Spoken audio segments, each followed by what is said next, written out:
قسم کی ایجنسیز کر سکتی ہیں جن کے پاس یہ طریقہ ہے فون ٹیپ کرنے کا. وہ فون ٹیپ کرتے ہیں اور پھر جب بھی ان کو بلیک میل کرنا ہو کسی کو، اپنا مقصد یہ نہیں کہ پاکستانیوں کی بہتری کے لیے، لیکن وہ استعمال اس کو کرتے ہیں جب بھی ان کا کوئی سیاسی مقصد پورا کرنے کو، تو وہ یہ پھر آڈیو ٹیپ سامنے آ جاتی ہے. اور میں یہ چاہوں گا سب سے پہلے کہ ڈاکٹر یاسمین، ان کی ایک آڈیو ٹیپ کل نکلی ہے. یہ بات کر رہے تھے جو پرانے سی سی پی او ڈوگر صاحب تھے، ان کے ساتھ یہ بات کر رہی تھی، تو ان کی آڈیو ٹیپ ایک دم ریلیز ہو گئی. تو میں یہ پہلے چاہتا ہوں کہ یہ بتائیں کہ اس کے پیچھے کیوں یہ ریلیز کی گئی، اس کے پیچھے کیا تھا، اور یہ کیوں بات کر رہی تھی، جو ہر شہری کا حق ہے، کسی بھی پولیس والے سے بات کر سکتے ہیں شہری. لیکن پہلے یہ بتائیں گے کیا، اور اس کے بعد پھر میں آگے بات کروں گا مزید کہ یہ جو تباہی مچ رہی ہے ہمارے معاشرے کی، اور یہ جو اس طرح کا تو کبھی معاشرہ گرا ہی نہیں تھا کہ یہ ڈیپ فیک ویڈیوز بن رہی ہیں لوگوں کے اوپر، ان کے فون ٹیپ کے علاوہ اور بھی ویڈیوز بنا رہے ہیں بلیک میل کرنے کے لیے. بتایا جاتا ہے ہمارے سینئر ہمارے پارٹی کے لیڈرز، ان کو بتایا جاتا ہے کہ جی تمہاری ہم نے کوئی ویڈیو بنائی ہوئی ہے. تو میں اس لیے یہ آج لے کے آ رہا ہوں کیونکہ اس کے اوپر ایک بڑا کلیئر ایک پاکستان کا قانون ہے جس کو کہتے ہیں فیئر ٹرائل ایکٹ. یہ پاکستان کا قانون ہے. میں صرف یہ اس لیے بتا رہا ہوں، اس سے پہلے ڈاکٹر صاحبہ اس کے اوپر پوری بات کریں. یہ قانون یہ کہتا ہے کہ کوئی کسی کا فون ٹیپ نہیں کر سکتا ہے، کوئی agency, I S I, I B, police, یہ کسی کا فون ٹیپ نہیں کر سکتے جب تک یہ انٹیریئر منسٹر کو کہیں اور انٹیریئر منسٹر عدالت میں جائے اور پھر عدالت کا جج ان کو اجازت دے کہ ہاں یہ ملک کی ضرورت ہے، یہ اس سے دہشت گردی بچ سکتی ہے یا ملک کے کوئی نیشنل انٹرسٹ پروٹیکٹ ہو سکتا ہے. وہ پھر اجازت دیتا ہے اور اس اجازت کے بعد پھر فون ٹیپ کر سکتے ہیں. اس کے علاوہ کوئی فون کسی کا ٹیپ نہیں کر سکتا. تو پھر میں آپ کو یہ بتا دوں کہ بے نظیر بھٹو کی حکومت 1996 میں جب ہٹائی گئی تو ایک وجہ دی گئی تھی سپریم کورٹ میں کہ بے نظیر کے گورنمنٹ کے دوران فون ٹیپس کیے جاتے تھے بڑی بڑی پرسنالٹیز کے اور سیاسی مخالفین کے اور ججز کے. یہ ایک وجہ دی گئی تھی 96 میں.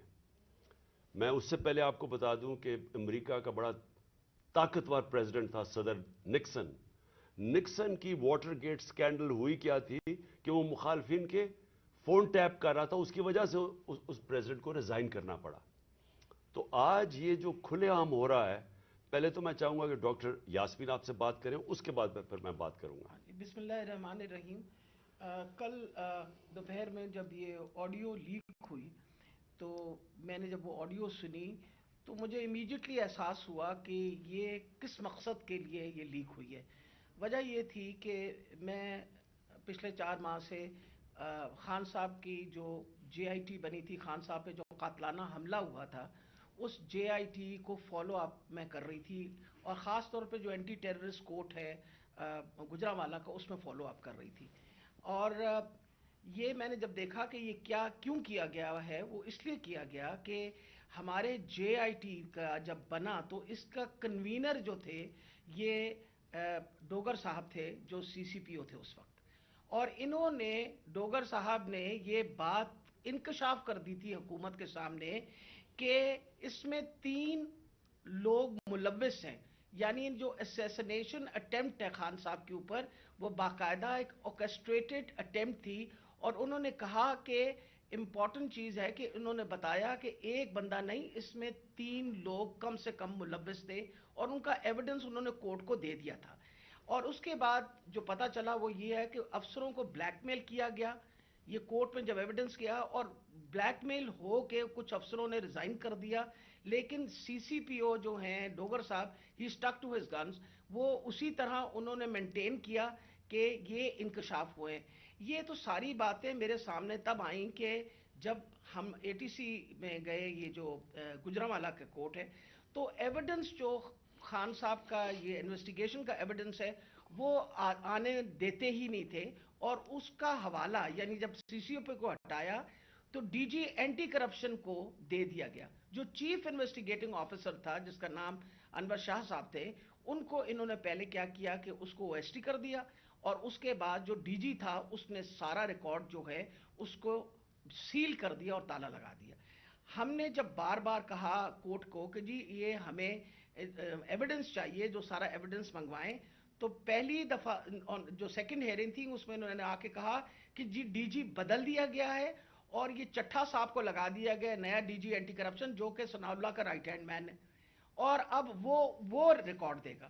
اس کے اوپر جج صاحب نے غصہ کھایا اور انہوں نے کہا کہ میں اب اپنے پروسیکیوٹنگ آفیسرز بھیجوں گا.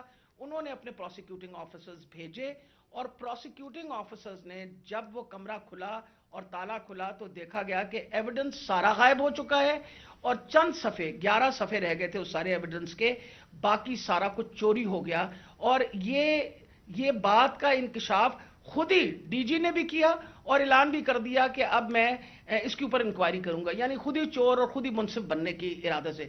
میرے لیے یہ ایک اتنا بڑا ہمارے لیے سانحہ تھا کہ سارا ایویڈنس جو ہے اس کو انہوں نے خرد برد کر دیا، کہ جب ہائی کورٹ کا آرڈر پتا چلا کہ جی ہائی کورٹ نے سی سی پی او کو دوبارہ لگایا ہے، تو میں نے مناسب سمجھا کہ میں سی سی پی او سے پوچھوں کہ کب آپ کی اپوائنٹمنٹ ہو گئی ہے، کیونکہ ہماری جو جے آئی ٹی ہے وچ از دا ریل جے آئی ٹی، جو اس وقت حکومت تھی اور حکومت نے یہ سارا کچھ کیا تھا، جے آئی ٹی بنائی تھی وچ از a legal J I T, تو ہم نے تو آلریڈی اس پہ ہمیں ٹرسٹ تھا کہ یہ بندہ جو. تو میں نے ان سے پوچھا کہ آپ کب تک جوائن کر رہے ہیں، تو انہوں نے کہا جی ابھی تک میرے آرڈرز نہیں آئے. وہ آپ نے سارا ٹیپ سنا جس کے اندر کوئی ایسی بات نہیں پوچھی گئی. اس میں مجھ سے سوال پوچھے گئے کہ کنسرن کیوں تھا. ارے بھائی مجھے کنسرن نہیں ہوگا تو کیوں نہیں کنسرن ہوگا؟ وجہ یہ ہے کہ خان صاحب کے اوپر قاتلانہ حملہ ہوا، خان صاحب کی ساری جو انویسٹیگیشن ہے ان کے آپ نے بندے بھی غائب کر دیے، اس کے بعد جن لوگ جو ایویڈنس ہے اس کو بھی غائب کر رہے ہیں آپ. تو ہمیں تو بالکل کسی طریقے سے کسی اور پہ ٹرسٹ نہیں تھا، اور ہمیں امید تھی کہ اب سی سی پی او کے واپس آنے سے، یعنی ڈوگر کے واپس آنے سے ہم دوبارہ اپنا جے آئی ٹی جو ہے وہ شروع کر دیں گے. میں سخت مذمت کرتی ہوں. میں نے خان صاحب کے سامنے آ کے بتایا کہ جی مجھے اتنی تکلیف ہوئی کہ جی فیئر ٹرائل ایکٹ کے مطابق میں ایک سٹیزن ہوں اس پاکستان کا، میرا وہ چادر اور چار دیواری تو جو پامال کرنی تھی ان لوگوں نے، ہم خواتین کے لیے تو ہم ساری عورتیں جو ہیں ان کے شر سے نہیں بچ سکتے. جس طرح ان لوگوں نے ٹیپنگ کرنی شروع کر دی ہے، وجہ یہ کہ جس طرح آپ نے فرمایا فیئر ٹرائل ایکٹ کے مطابق یہ کیسے ٹیپ کر سکتے تھے ہمیں؟ ہاؤ کوڈ یہ ٹیپ؟ کیا انہوں نے اجازت لی تھی؟ کیا یہ ثناء اللہ جو انٹیریئر منسٹر ہے یہ کسی جج کے پاس گیا تھا؟ اس نے جا کے جج سے اجازت لی تھی؟ I want to know about it. اور میں انشاءاللہ خان صاحب کو بتایا میں کورٹ میں جا رہی ہوں، اور میں کورٹ کے اندر سے جا کے یہ سارے سوالوں کا جواب دوں گی کہ یہ آئی ایس آئی بی یا پولیس میں سے کس نے ٹیپ کیا اور پھر کس طرح ریلیز کیا. کیونکہ میں یہ سوچتی ہوں کہ میرا جو بنیادی انسانی حقوق ہیں، جو میرا رائٹ ہے، وہ اس کے اوپر بہت بڑا حملہ ہوا. جی شکریہ ڈاکٹر یاسمین. میں آج اپنی سپریم عدلیہ سے مخاطب ہوں.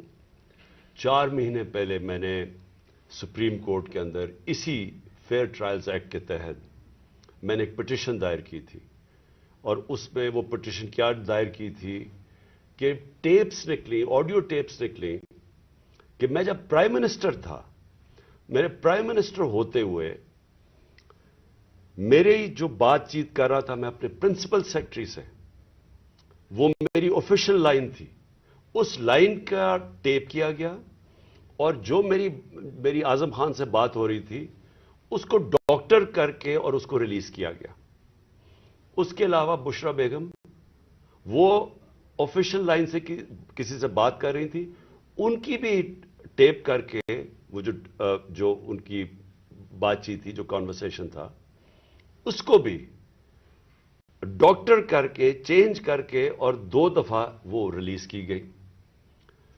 تو میں اس لیے یہ اپروچ کیا سپریم کورٹ کو کہ میرا تو چلے، ایک تو یہ ہے کہ جو ڈاکٹر صاحبہ نے کہا کہ یہ ہمارے فنڈامنٹل رائٹ کی وائلیشن ہے.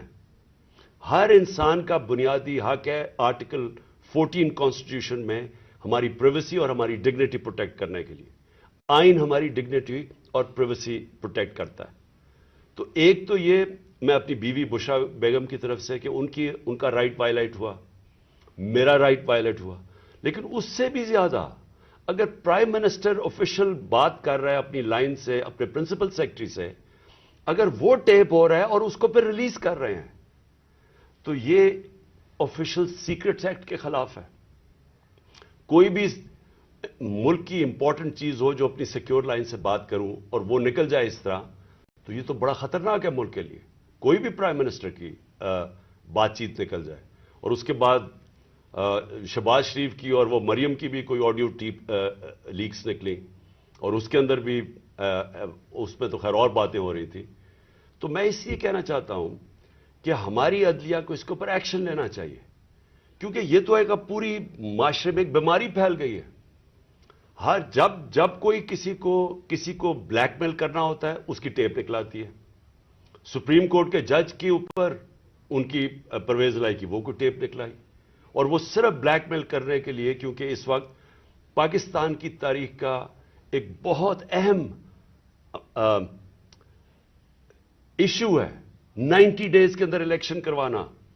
یہ ساری قوم اب دیکھ رہی ہے کہ کیا آئین کے اوپر ہماری عدلیہ 90 ڈیز میں 90 دن میں الیکشن کروا سکے گی یا نہیں کروا سکے گی. اور یہ اب عدلیہ کو بلیک میل کرنے کے لیے کوشش کی جا رہی ہے. اور انٹیریئر منسٹر, ملک کا انٹیریئر منسٹر خود بیٹھ کے ایک فون ٹیپ کی بات کرتا ہے, جب ڈائریکٹ اس کی ذمہ داری تھی کہ یہ ہوا کیسے فون ٹیپ.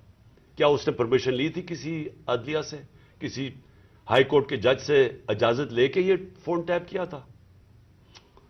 اور اس سے بھی آگے چلے جائیں کہ ہمارے ملک کے اندر اب جو میں شروع بات کی تھی, ڈیپ فیک ویڈیوز بنی ہوئی ہیں جو بلیک میل کیے جا رہے ہیں. میں 3 اپنے سینئر پارٹی لیڈرز جانتا ہوں جن کو بلیک میل کیا جا رہا ہے.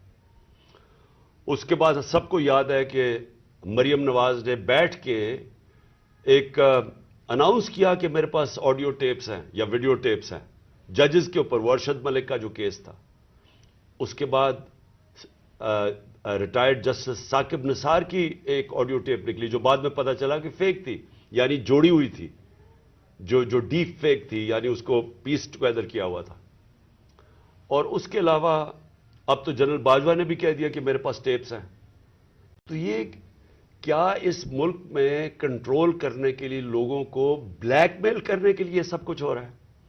اور اب ٹیکنالوجی ادھر چلی گئی ہے تو یہ تو کوئی بھی اب کر سکتا ہے. آپ ڈیپ فیک ویڈیوز جو ہیں اس کی کبھی ٹیکنالوجی دیکھ لیں, کسی کے اوپر بھی آپ یہ ٹیپس بنا سکتے ہیں اور آپ ان کو بلیک میل کر سکتے ہیں.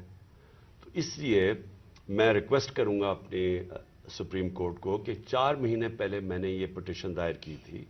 ایز ایکس پرائم منسٹر میری سیکیور لائن کو ٹیپ کر کے اور پھر اس کو ڈاکٹر کر کے پبلک میں دکھایا گیا, اور پھر یہ جو بار بار بلیک میل کرنے کے لیے کہ جی ہم آپ کی فون ٹیپ کر کے آپ کی کوئی ٹیپس نکال دیں گے. اور یہ جو ڈاکٹر یاسمین کا ہوا یہ اس لیے امپورٹنٹ ہے کہ ان کا یہ صرف اور صرف یہ جو انکوائری ہو رہی ہے, یہ جو جے آئی ٹی کی انکوائری ہے میرے اوپر جو قاتلانہ حملہ ہوا تھا, صرف اس کو اب سیبوٹاج کرنے کے لیے کیا گیا ہے. کیونکہ سارے آفیسرز کو انہوں نے ڈرا دھمکا کے جو جے آئی ٹی کے تھے ان کو تو پیچھے ہٹا دیا. جو 2 آفیسرز رہ گئے تھے جس میں ایک یہ سی سی پی او ڈوگر تھے جو ہیڈ کر رہے تھے انکوائری, یہ رہ گئے تھے جو کھڑے تھے اور عدالت میں جا کے یہ بتا رہے تھے کہ یہ جو فائنڈنگز ہے جے آئی ٹی کی اس میں واضح ہو گیا کہ وہ جو سارا انہوں نے پہلے سے سازش کی ہوئی تھی کہ جی ایک شوٹر ہے, دینی انتہا پسند ہے, وہ سب خود کچھ ختم ہو گیا. کیونکہ جے آئی ٹی میں عدالت میں جا کے جو فائنڈنگز دی ہیں کہ 3 شوٹر تھے اور یہ پورا پلان کر کے ہوا تھا. تو اس کو ختم کرنے کے لیے, ڈوگر کو ہٹانے کے لیے یہ اب نکلی ہے. جس طرح سپریم کورٹ کے جج کو پریشرائز کرنے کے لیے وہ رانا ثناءاللہ نے وہ نکوالی ہے, وہ جو بھی آڈیو, اب یہ ڈوگر کو ہٹانے کے لیے کر رہے ہیں. اور اس میں جو اصل خوفناک بات یہ ہے کہ انہوں نے اپنے آفیسر پوسٹ کیے یہاں, یہ جو چٹھا اس کو خاص لے کے آیا اینٹی کرپشن کا ہیڈ بنانے کے لیے, جو ہمارا سخت مخالف ہے، ان آفیسرز کو یہاں الیکشن کمیشن نے ایک ہی دن میں ان آفیسرز کو ساروں کو ٹرانسفر کر کے یہاں کیا، اور یہاں سے آفیسرز ٹرانسفر کیے. وہ سارے آفیسرز 23 میں سے 17 آفیسر ہیں جنہوں نے ہمارے 25 مئی کو ہمارے پر تشدد کیا. یہ جو سی سی پی او انہوں نے لگایا ہوا کامیانہ، اس کے ڈاکٹر یاسمین نے ایویڈنس دی ہوئی ہے کہ 25 مئی کو جو ہمارے لوگوں پہ تشدد کیا گیا اس میں یہ کامیانہ کا نام دیا گیا. اس کو فوری طور پہ لے کے آئے ہمارے اوپر پھر دباؤ، جھوٹی ایف آئی آرز کیسز کرنے کے لیے، ڈرانے دھمکانے کے لیے، ورکرز کو ڈرانے کے لیے. تو یہ تو کوئی نیوٹرل کیئر ٹیکر گورنمنٹ ہی نہیں ہے، اور یہ تو گورنمنٹ آئی ایک ایجنڈا کے اوپر ہے کہ بجائے ہم اپنی گورنمنٹ ہٹا رہے تھے، ہم نے ڈیزالو کی. مقصد تو یہ تھا کہ پاکستان میں الیکشن ہو تاکہ یہ جو معاشی بحران ہے اس سے ہم نکلیں. ہمارا تو یہ مقصد تھا.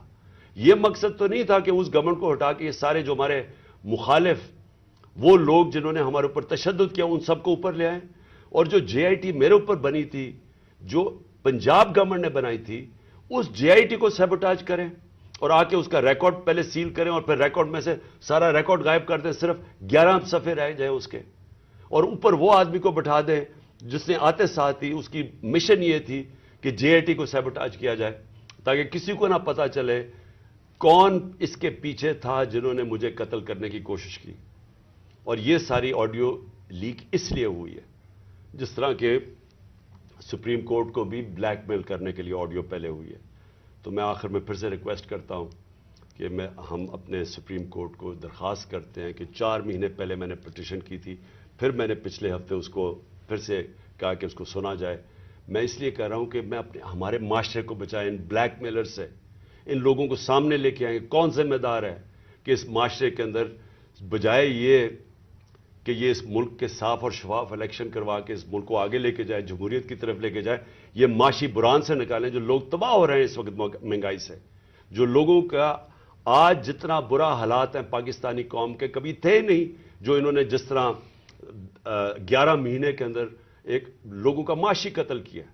تو بجائے ادھر لے جانے کے جس لیے ہم نے اپنی گورنمنٹس ڈیزالو کی تھی کہ یہاں الیکشنز کروا کے اس ملک کو اس بحران سے نکالیں، یہ الٹا اس کو استعمال کر رہے ہیں ہمیں کراش کرنے کے لیے. اور یہ جو میں جے آئی ٹی کا پھر آخر میں یہ کہتا ہوں، یہ جو انہوں نے سیبوٹاج کرنے کی کوشش کی ہے، اس کا مقصد یہ کہ طاقتور جو میں کہتا تھا وہ 3 لوگ ملوث تھے، میرا کوئی بھی تھوڑا سا بھی شک ہو اور کسی کا بھی شک ہو وہ سب ختم ہو جانا چاہیے کہ وہ لوگ یہ جو سیبوٹاج کرنے کی کوشش کر رہے ہیں وہی ملوث تھے میرے قتل کرنے میں. تو میں اپنی عدلیہ سے آج امید رکھتا ہوں. میں نے پھر سے پچھلے ہفتے پھر سے کہا کہ میری پٹیشن سنی جائے. ڈاکٹر یاسمین وہ کل اس کا کیس کریں گی، عدالت میں بھی جائیں گی جو ان سے کیا گیا، جو فیئر ٹرائلز ایکٹ کے اندر اس کی جو وائلیشن